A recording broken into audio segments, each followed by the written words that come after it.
Maayong buntag mga kasuginlan, no? Update kita sa gihimo nga bypass road dinhi sa may barangay Mudyang dinhi sa siyudad sa Davao. Kini nga bypass road mao kini ang nagakonekta diha sa ilahang pinakataas nga subway nga gihimo diha sa may Maa. So mao kini siya ang sumpay diha ang dalan og nagakonekta kini diha mismo sa barangay Panakan, agi ni diha sa may Malagamot nga bahin. So kinyo nakita diha sa unahan nga bahin, may kalsada dira apod nga diin diha sila motabok.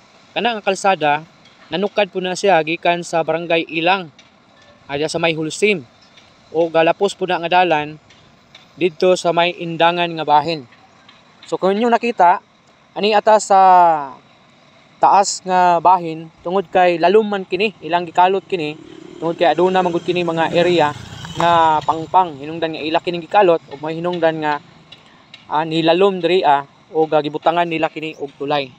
So mao ni diha sa may tumoy nga bahin, diha ang atuang panimalay naisakop kini sa Purok City sa barangay Mudyang.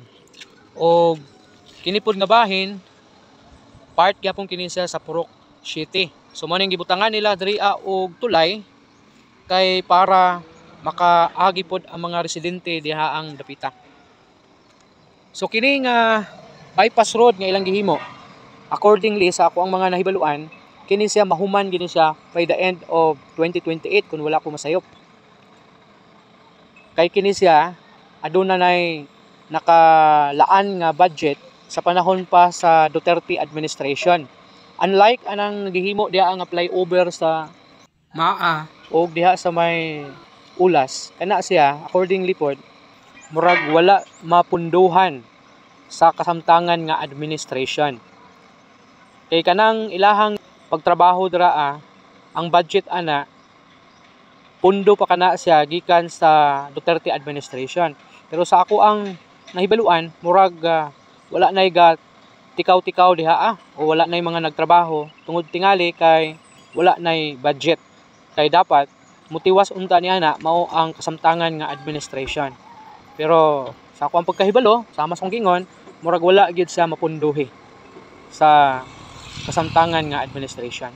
Pero kini siya mahuman gini siya kini nga bypass apil na lang subway dira sa may Maa.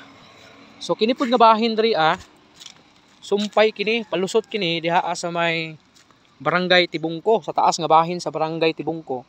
Kanang dalang Ilyong padulong dira sa may Mahayag Bunawan, diha pud ni siya mo latas anak nga dalan og mo shortcut kini padulong ngadto sa Bunawan lang gihapon kini nga bypass road.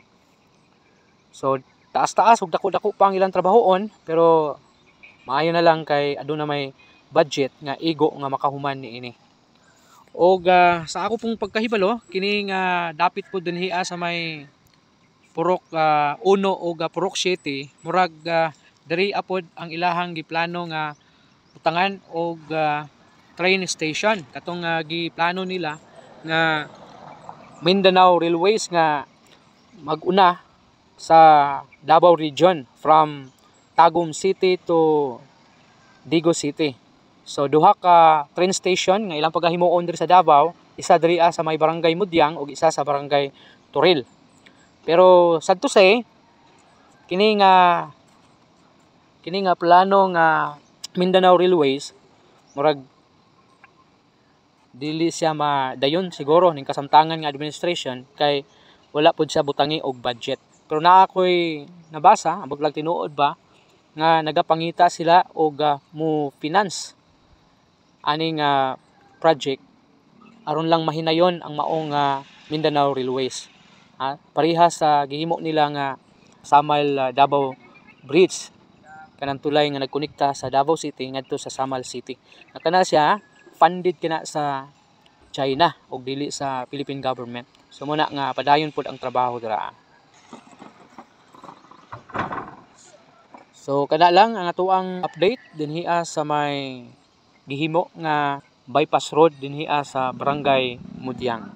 Salamat sa inyong pagtan-aw ug sa pagsuporta sa atuang channel. God bless everyone.